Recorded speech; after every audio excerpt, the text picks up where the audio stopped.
ಬೆಂಗಳೂರಿನ ಶ್ರೀ ರಾಜಾಜಿನಗರದ ಶ್ರೀ ಲಕ್ಷ್ಮೀನರಸಿಂಹಸ್ವಾಮಿ ರೊಟ್ಟಿ ಮನೆಯಲ್ಲಿ ರೊಟ್ಟಿ ಹಾಗೂ ಚಪಾತಿಗಳನ್ನು ಮಹಿಳೆಯರು 6 ರುನಂತೆ ಮಾರಾಟ ಮಾಡುತ್ತಾರೆ.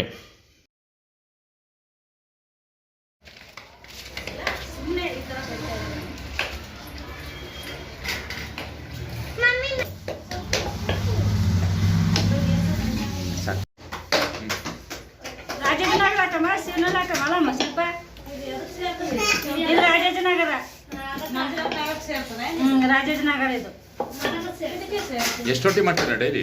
ಡೈಲಿ ಒಂದು 500 600. ಒಂದು ರೊಟ್ಟಿಗೆ ಎಷ್ಟು ಮಾಡ್ತೀರಾ ಬೆಲೆ? ಡೈಲಿ 6 ರೂಪಾಯಿ. 6 ರೂಪಾಯಿ.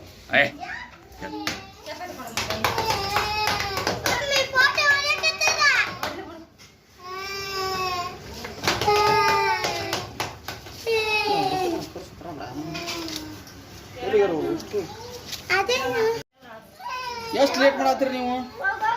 ಕಡಿಮೆ ಮಂದಿ ಕಡಿಮೆ ಇದ್ದೀರಿ.